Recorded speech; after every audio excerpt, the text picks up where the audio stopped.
أشهد أن محمد رسول الله۔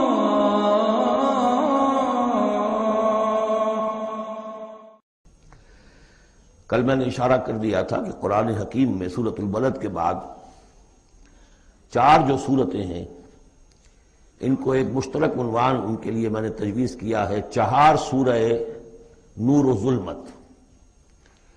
ان 4 صورتوں کے شروع میں قسمیں ہیں، چنانچہ پہلی صورت میں قسموں کا حصہ بہت بڑا ہے، جیسے ہم نے پہلے دیکھا تھا سورہ تکویر میں اذا الشمس کورت سے چل کر 13 آیتیں چلی تھیں، اور اس کے بعد ایک آیت آئی تھی جس پر کہ ان سب چیزوں کو جا کر پھر مرکوز کیا گیا، علمت نفس ما احضرت۔ لیکن سورہ انفطار میں صرف 4 آیتوں کے بعد وہ مضمون آیا اور زیادہ کھل گیا۔ وہی ترتیب یہاں ہے۔ اس میں یہ دیکھیے کہ 8 آیتیں آئیں گی کہ جس میں قسمیں ہیں، اور 2 آیتوں میں پھر جواب القسم ہے، کس بات پر قسم کھائی گئی ہے، اور وہ بڑا مرکزی مضمون ہے، بنیادی مضمون ہے۔ اگلی صورت میں سورۃ اللیل میں قسموں والا حصہ کم ہو جائے گا اور وہ بنیادی مرکزی مضمون مزید کھلے گا۔ پھر اس میں سے جو ایک پہلو ہے اس مضمون کا وہ پھر اپنے نقطۂ عروج کو پہنچے گا سورۃ الضحیٰ میں۔ اس طرح تدریجاً یہ مضمون آگے بڑھ کر مکمل ہو رہا ہے۔ والشمس وضحاها، قسم ہے سورج کی اور اس کی دھوپ کی۔ والقمر اذا تلاها، اور قسم ہے چاند کی جبکہ وہ اس کے پیچھے آتا ہے۔ تلاها، تلا یتلو، پیچھے آنا، فالو کرنا۔ قرآن مجید کی تلاوت کا لفظ بھی اسی لیے، پڑھنے کے لیے تلاوت کیا ہے کہ آپ اس کے ٹیکسٹ کو فالو کر رہے ہوتے ہیں۔ بسا اوقات انگلی بھی ساتھ چلتی ہوتی ہے، جو زیادہ ماہر نہیں ہوتے ان کو دیکھا ہوگا کہ وہ کہیں ایسا نہ ہو کہ اس سطر کو چھوڑ کے اس پہ آ جائے، انگلی ساتھ چلاتے ہیں۔ اور اسی سے پھر یہ کہ اس کا اس قدر معنی پیدا ہو گئے کہ قرآن مجید پڑھنے کا جو حقیقی مقصد ہے اسے فالو کرنا ہے، اس پر عمل کرنا ہے، اس کا اتباع کرنا ہے۔ اس اعتبار سے بہترین لفظ جو ہے وہ اختیار کیا گیا، لیکن لغوی معنی اس کی کیا ہے؟ کسی کے پیچھے آنا۔ تو قسم ہے سورج کی اور اس کے دھوپ چڑھنے کی، اور قسم ہے چاند کی جبکہ اس کے پیچھے آتا ہے۔ والنہار اذا جلاھا، اور قسم ہے دن کی جبکہ وہ اس کو روشن کر دیتا ہے۔ اگرچہ شکل تو یہ ہے کہ سورج سے دن روشن ہوتا ہے، لیکن یہاں اس میں بہت لطیف نکتہ پیدا کیا ہے کہ دن ہوتا ہے تو ہمیں سورج نظر آتا ہے، تو گویا کہ دن نے سورج کو نمایاں کیا ہے، اس لیے کہ آگے اس کا ہم بدن آ رہا ہے واللیل اذا یغشاھا، اور قسم ہے رات کی جبکہ وہ اس کو یعنی سورج کو ڈھانپ لیتی ہے۔ سورج کو رات نے ڈھانپ لیا، دن نے گویا کہ اس کو نمایاں کر دیا۔ والسماء وما بناھا، اب دیکھیے جوڑے جوڑے آ رہے ہیں یہ، سورج اور چاند، دن اور رات۔ والسماء وما بناھا، اور قسم ہے آسمان کی اور جو اسے بنایا، تعمیر کیا۔ والارض وما طحاھا، اور قسم ہے زمین کی جبکہ اس کو پھیلا دیا، بچھا دیا، بچھونا بنا دیا۔ وَنَفْسٍ وَمَا سَوَّاهَا، اور قسم ہے نفس انسانی کی اور جو اس کو بنایا اور درست کیا، اس کو نک سک سے درست کیا، اس کا تسویہ کیا، اس کو سنوارا۔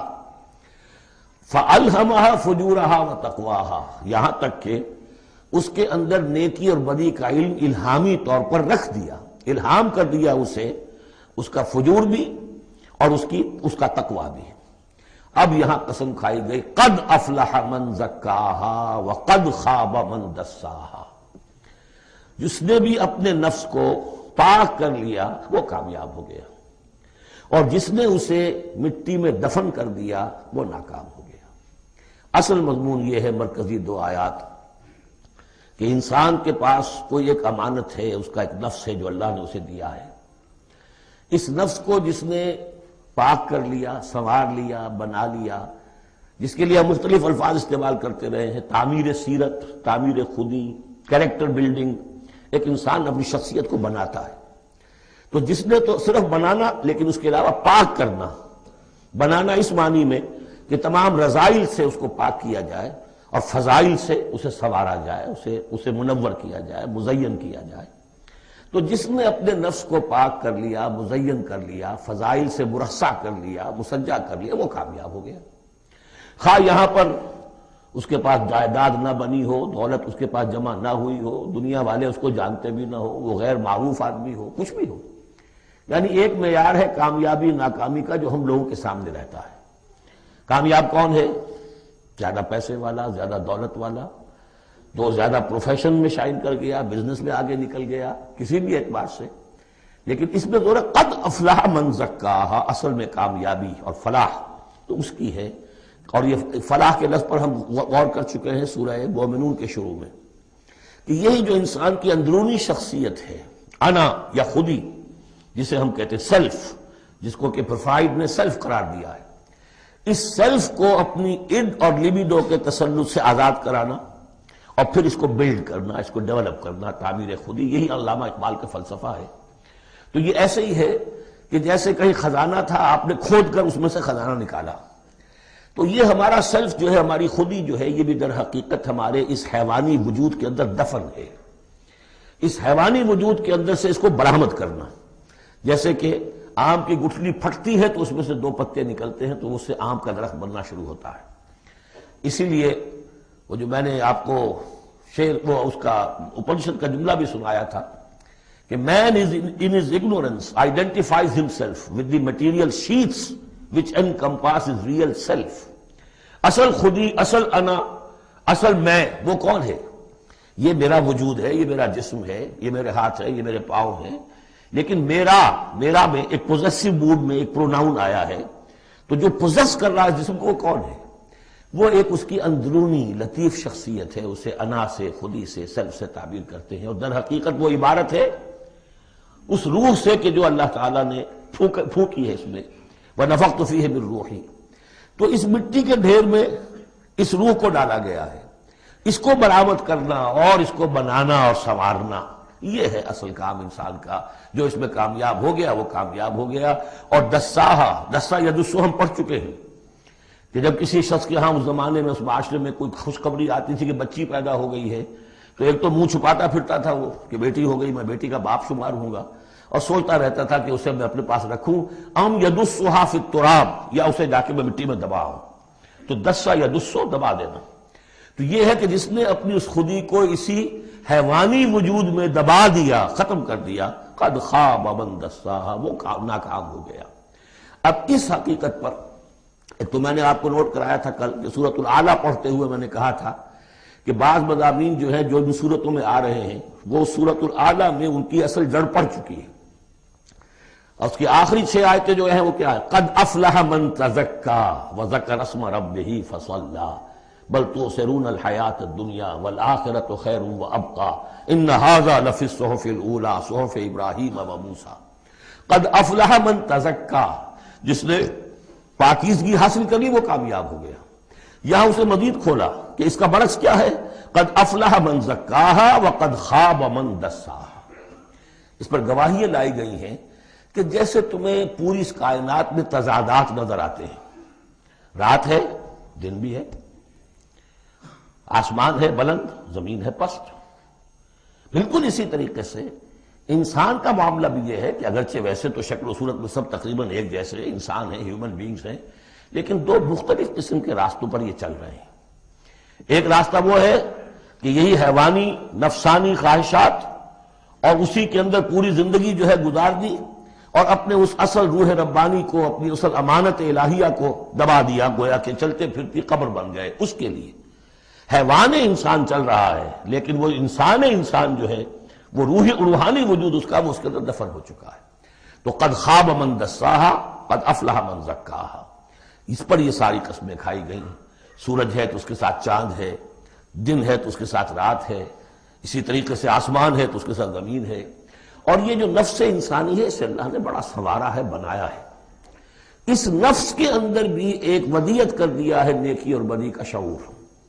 یہاں لفظ روح نہیں آیا، نوٹ کر لیجئے اسے، وَنَفْسٍ وَمَا سَوَّاهَا، یعنی جو یہ نفس انسانی ہے اس کے اندر بھی ایوولوشن ہوئی ہے۔ یہ نفس جو ہے اڈ یا لیبیڈو، یہ گدھے میں بھی ہے، کتے میں بھی ہے، گھوڑے میں بھی ہے، شمپنزی میں بھی ہے، لیکن یہ سارا نفس کا بھی تو ایوولوشن ہوا ہے۔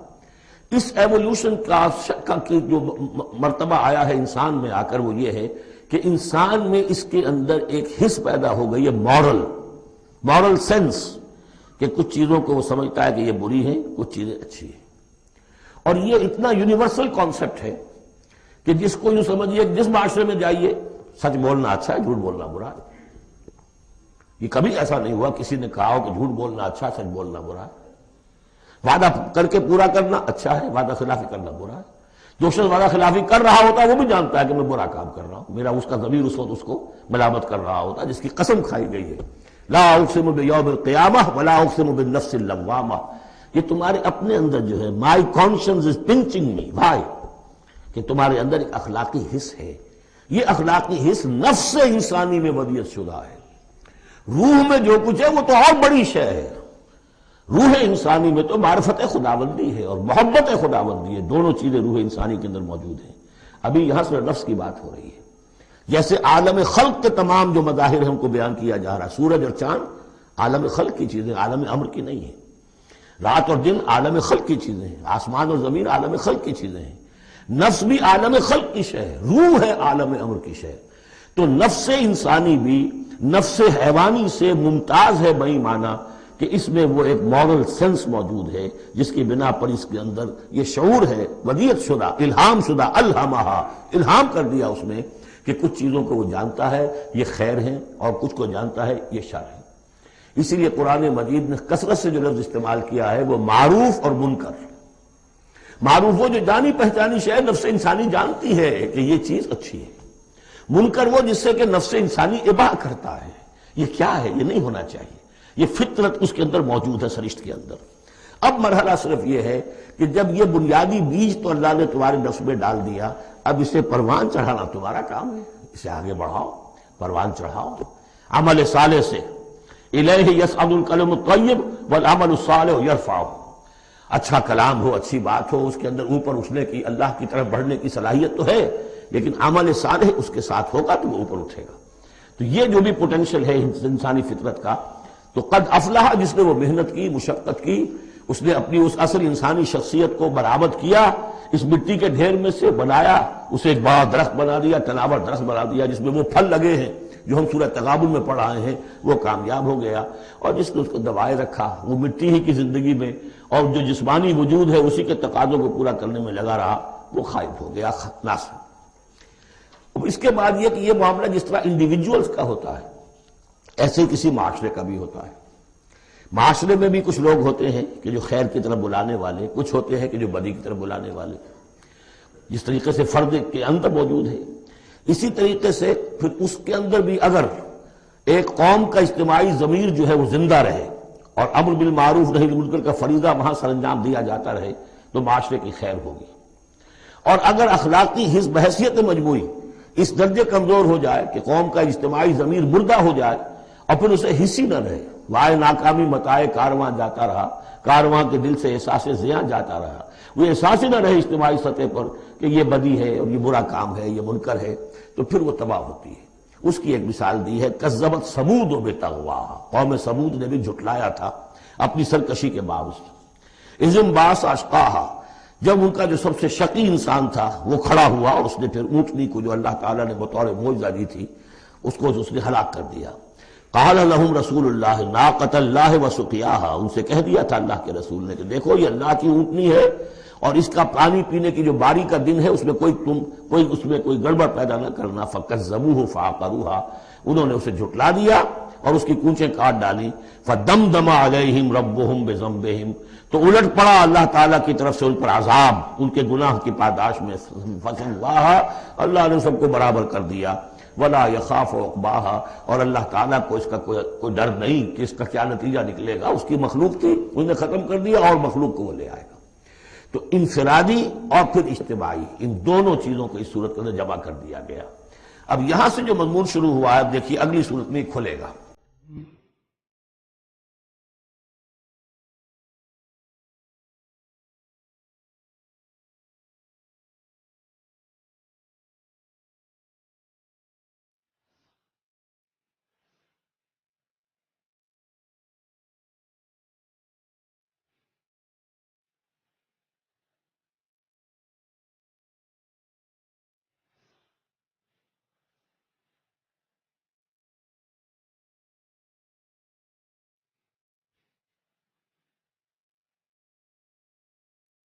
مولاي